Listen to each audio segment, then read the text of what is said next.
உங்க சொந்தக்காரவங்க கிட்ட நான் சொல்ல போற விஷயங்களை சொல்லவே சொல்லாதீங்க. இதனால நிறைய பாதிப்பு இருக்குது. என்ன பாதிப்புன்னு கேக்குறீங்களா? இந்த வீடியோவை ஸ்கிப் பண்ணாம ஃபுல்லா பாருங்க. அப்பதான் உங்களுக்கு புரியும். அதுக்கு முன்னாடி நம்மளுடைய சேனலை சப்ஸ்கிரைப் பண்ணி வச்சிடுங்க. ஜீசஸ் மோட்டிவேஷன் வீடியோ நம்மளுடைய யூடியூப் சேனல்ல கண்டினியூஸா வந்துட்டே இருக்கும். ஃபர்ஸ்ட் விஷயம் என்னன்னு பாப்போமா? உங்களுடைய சேவிங்ஸ் இல்லாட்டினா உங்களுடைய நீங்க சம்பாதிக்கிற காசு இத நீங்க என்ன செய்யணும்னா உங்க ஃபேமிலி பீப்புள்கிட்ட யார்கிட்டயுமே சொல்லவே கூடாது. ரெண்டாவது என்னது சொல்லக்கூடாதுன்னு பாப்போமா? முடிவுகள். ரெண்டாவது ஏதாவது ஒரு முடிவு, இம்பார்ட்டன்டான முடிவு எடுக்க வேண்டியது இருக்கும். பிசினஸ் பண்றது, இல்ல வெளிநாடு போறது, இல்ல படிக்கிறது அப்படின்னு நிறைய விஷயங்கள் நீங்க முடிவு எடுத்தா மட்டும்தான் அது என்ன ஆகும், உங்களுக்குள்ள பாதையை நோக்கி நீங்க ஓடி போக முடியும். உங்களுடைய லட்சியத்தை நீங்க அடைய முடியும். அதே இது உங்க ஃபேமிலி பீப்புள்கிட்ட சொல்லுங்க, அவங்க ஒரு டிசிஷன் கரெக்டான டிசிஷன் சொல்லி தரவே மாட்டாங்க. அவங்களுக்கு நாலேஜே இல்லாட்டினாலும் அவங்க தப்பாதான் சொல்லுவாங்க, நெகட்டிவா தான் பேசுவாங்க. அதனால ரெண்டாவது என்னன்னா, உங்களுடைய முடிவுகளை நீங்க என்ன முடிவு எடுத்தாலும் சொந்தமா முடிவெடுங்க. மூணாவது என்னன்னு பார்த்தா லட்சியம், இலக்கு.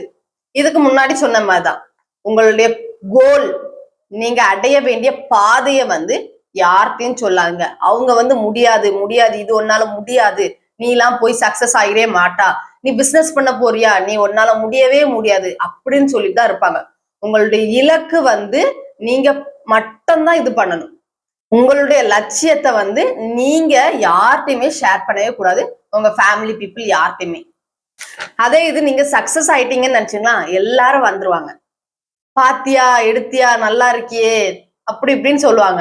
நாலாவது என்னன்னு பார்த்தா தனிப்பட்ட நம்பிக்கை. உங்களுக்கு ஏதாவது ஒரு இது மேல நம்பிக்கை இருக்கும்.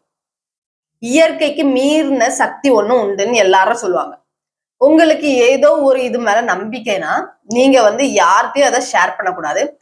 உங்களுக்குள்ள நம்பிக்கைய அவங்க உடைக்கைக்கு தான் பார்ப்பாங்களே தவிர உங்களுடைய தனிப்பட்ட நம்பிக்கையை நீங்க யார்கிட்டயும் ஷேர் பண்ணாதுங்க. அஞ்சாவது என்னன்னு பார்த்தா நல்ல செயல்களை செய்யறது. நீங்க யாருக்காவது ஹெல்ப் பண்ணுவீங்க, இல்லாட்டினா ஏதாவது ஒரு இதுல நீங்க நல்ல ஒரு இதுல இருப்பீங்க, ஹெல்ப் பண்ணணும், எடுக்கணும், இப்படி பண்ணணும்னு ஐடியா சொல்ற இடத்துல நீங்க இருப்பீங்க. அத உங்க ஃபேமிலி பீப்புள்கிட்ட தயவு செய்து சொல்லாதுங்க. ஏன்னா நீங்க ஹெல்ப் பண்றத ஹெல்ப் பண்ண விட மாட்டாங்க. உங்களுக்கு மைண்ட் தாட்ல இருக்கணும் ஹெல்ப் பண்ணணும், எடுக்கணும். ஆனா உங்களை சுத்தி உள்ளவங்க உங்களை ஹெல்ப் பண்ணவே விட மாட்டாங்க. உங்களுக்குள்ள இருக்கிறத நீங்க ஹெல்ப் பண்ணணும் இருக்கிற மைண்ட் தாட்டையும் அவங்க ஏதாவது ஒண்ணு நொய்யின்னு சொல்லி அந்த ஹெல்ப் பண்ற மைண்ட் தாட்டை அடியோட வெறுக்கிற மாதிரி அவங்க பண்ணிடுவாங்க. அதனால ஹெல்ப் பண்ற மைண்ட் தாட் ஏதாவது இருந்துச்சுன்னு நினைச்சுங்களா, உங்க ஃபேமிலி பீப்புள்கிட்ட நீங்க சொல்லாதுங்க. ஆறாவது என்னன்னு பாப்போமா? ஆறாவது பார்த்தா குடும்ப பிரச்சனை. குடும்பம்னாலே ஃபேமிலி தானே அப்படின்னு நினைப்பீங்க. அப்படின்னு இல்ல, ஃபேமிலினா பெருசு. உங்களுக்கும் உங்க ஒய்ஃபுக்கோ, இல்ல உங்க அக்கா தங்கச்சிக்கோ, இல்ல உங்க அம்மா அப்பாக்கோ அப்படி ஏதாவது ஒரு சின்ன சின்ன இது இருந்துன்னு நினைச்சுங்களா, நீங்க வெளியில ஃபேமிலி குடும்பத்தார்கள்ட்ட சொல்லாதுங்க. அது பிரச்சனை இன்னும் கூட தான் செய்யுமே தவிர அவங்க பிரச்சனை சால்வ் ஆகிறதுக்கு சொல்யூஷன் சொல்லி தரவே மாட்டாங்க. உண்மைதானே? ஏழாவது என்னன்னு பார்த்தா கடந்த காலத்துல உள்ள மனக்கசப்பு ஏதாவது உங்கள்கிட்ட இருந்துன்னு நினைச்சுங்களா, நீங்க அதை ஷேர் பண்ணாதீங்க. அது முடிஞ்சு போனது. ஏதோ ஒரு கஷ்டம், மனக்கசப்பு எதுனாலும் இருக்கலாம். அத நீங்க என்ன செய்யறீங்கன்னா உங்க ஃபேமிலி பீப்புள்கிட்டயோ யார்கிட்டயுமே ஷேர் பண்ணாதீங்க. அது கடந்து முடிஞ்சிட்டு. அதனால நீங்க என்ன செய்யணும்னா, நீங்க அதுல இருந்து வெளியில வரணுமே தவிர நீங்க அதை வேற யார்கிட்டயா சொல்லி ஏதாவது ஒரு இதுல உங்களுக்குதான் அது என்ன ஆகும்னா பிரச்சனையா முடியும். அதனால நீங்க கடந்த காலத்துல உள்ளதை மனக்கசப்ப யார்கிட்டயுமே உங்க ஃபேமிலி பீப்புள்கிட்ட ஷேர் பண்ணாதுங்க. எட்டாவது என்னன்னு பார்த்தா பயம். உங்களுக்கு ஏதாவது ஒரு இது மேல பயம் இருக்கும். அத நீங்க யார்கிட்டயுமே ஷேர் பண்ணாதுங்க. அப்படி ஷேர் பண்ணீங்கன்னு நினைச்சீங்களா, அவங்க அத அவங்களுக்குள்ள இதா யூஸ் பண்ணிடுவாங்க. நம்மளுக்குள்ள வீக்னஸ் அவங்களுக்கு தெரிஞ்சிட்டுன்னு நினைச்சீங்களா, அவங்க ரொம்ப சொல்லி காட்டுவாங்க. இல்லாட்டினா அந்த நேரத்துல நம்ம கூட இருக்கும் போச்சும் நம்மளுக்கு ஏதோ ஒரு இதுல பயம்னா அவங்க இன்னும் நம்மள என்ன இது பண்ணுவாங்க, கிண்டல் பண்ணுவாங்க, கேலி பண்ணுவாங்க. அதனால உங்களுக்கு ஏதாவது ஒரு இது மேல பயம் இருந்துச்சுன்னு நினைச்சுங்களா, நீங்க வந்து யார்கிட்டயுமே ஷேர் பண்ணாதுங்க. 9வது என்ன சொன்னா, உங்களுடைய ஃபுட் ஷெட்யூல். நீங்க வந்து ஏதாவது ஒரு ஃபுட் வந்து ரெகுலரா சாப்பிடலாம். இல்லாட்டினா எக்ஸர்சைஸ் ஏதாவது செய்யலாம். அப்படி இருக்கும் போச்சும் நீங்க ஹெல்த்துக்காண்டி ஏதாவது ஒரு இது வந்து மெனக்கெடலாம். அப்படி நீங்க இது பண்ணும் போச்சும் வந்து நீங்க யார்கிட்டயுமே உங்க ஃபேமிலி பீப்புள்கிட்ட ஷேர் பண்ணாதீங்க. ஷேர் பண்ணீங்கன்னு நினைச்சீங்களா, அவங்க வந்து நம்மள வந்து குறை சொல்றதுக்கு தான் எல்லாரும் வருவாங்க. அத ஃபர்ஸ்ட் புரிஞ்சுக்கிடுங்க.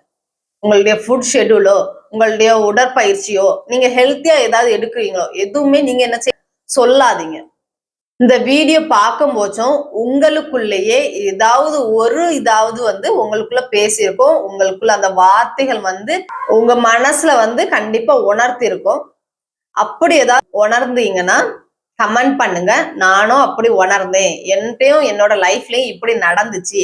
இல்ல இந்த டிப்ஸ் வந்து ரொம்ப யூஸ்ஃபுல்லா இருந்துச்சு அப்படின்னு வந்து நீங்க வந்து ஷேர் பண்ணுங்க. சரிங்களா? இது கூட ஒரு பைபிள் வசனம் பார்த்துருவோம். ஏசாயா 42:16. குருடரை அவர்கள் அறியாத வழியிலே நடத்தி அவர்களுக்கு தெரியாத பாதைகளில் அவர்களை அழைத்து கொண்டு வந்து அவர்களுக்கு முன்பாக இருளை வெளிச்சமும் கோணலை செவ்வையுமாக்குவேன். இந்த காரியங்களை நான் அவர்களுக்கு செய்து அவர்களை கைவிடாதிருப்பேன். இந்த வசனத்துல எவ்வளவு அழகா சொல்லியிருக்கு பாருங்க. நம்ம வந்து ஏதாவது ஒரு தொழிலோ வேலையோ இல்ல படிப்போ ஏதாவது ஒண்ணு வந்து தெரியல, நம்ம வந்து என்ன செய்யறோம், அலைஞ்சிட்டு இருக்கோம். அப்போ வந்து நம்ம வந்து இது பண்ணணும், ஏசப்பா கிட்ட ஒப்படைக்கணும். ஒப்படைக்கும் போச்சும் நம்மளுக்கு வந்து எந்த வழி தெரியலல, அவர்களுக்கு தெரியாத பாதைகளில் அவர்களை அழைத்து கொண்டு வந்து ஏசப்பா வந்து என்ன செய்யறாங்க, நம்மள அதுக்குள்ள பாதையில வந்து அழைத்து கொண்டு வாராங்க. அப்படி வரும்போச்சும் நம்மளுக்கு வந்து கோணலா ஏதாவது இருக்கும், ஏதாவது வந்து தெரியாம நல்ல ஒரு எப்படி சொல்றது, ஓட்டையும் உடசலுமா இருந்திருக்கும் நிறைய விஷயங்கள். அந்த விஷயங்கள் எல்லாத்தையும் கடவுள் என்ன செய்யறாருன்னா சரிசமமாய் ஆக்குவார். அந்த சரிசமமாய் ஆக்கிட்டு அதோட விட்டுருவாரான்னு கேட்டா கண்டிப்பா கிடையாது. அந்த காரியத்தை வந்து அவர் நம்மளுக்கு செய்து முடிச்சு அவர் வந்து என்ன செய்வாரா, நம்மள கைவிடாது இருப்பாராம். இந்த வசனத்தை வந்து நீங்க பிலீவ் பண்றீங்களா? என்ன எதுனே தெரியாது, நம்ம லைஃப்ல வந்து ஏதோ ஒண்ணு நடந்துட்டு இருக்கோம். இது ஏன் நடக்குன்னு தெரியாது, எதுக்கு நடக்குன்னு தெரியாது. ஆனா இது நம்ம வந்து பின்னாடி யோசித்து பார்த்தோம்னு நினைச்சீங்களா, ஓ இதனாலதான் கடவுள் தான் நம்மளை இவ்வளவுக்குள்ள நடத்திருக்காரா அப்படிங்கிறது வந்து நம்மளுக்கு வந்து என்ன தெரியும், யோசிக்க தோணும். அப்படிதான் நான் என் லைஃப்ல நடந்த ஒரு இன்சிடென்ட வந்து இதுக்கு முன்னாடி வீடியோலாம் ஷேர் பண்ணியிருக்கேன். என்ன வீடியோனா, காலேஜ் வந்து எத்தனை காலேஜ் அட்டன் பண்ணேன், எப்படிலாம் என்ன வந்து ஏசப்பா வந்து பயன்படுத்தினாங்க அப்படின்னு முன்னாடி உள்ள வீடியோல போட்டிருக்கேன். பார்க்காதவங்க அந்த வீடியோவை போய் பாருங்க, உங்களுக்கு நல்லாவே புரியும். இந்த வீடியோ ஃபுல்லா பார்த்துட்டு போய் பாருங்க. வெறுத்தவங்க உங்களை தேடி வரணுமா? இதுக்கு முன்னாடி ஒரு வீடியோ பண்ணியிருந்தேன், அதை கமெண்ட்ல லிங்க் அட்டாச் பண்ணி வச்சிருக்கேன், செக் பண்ணி பாருங்க.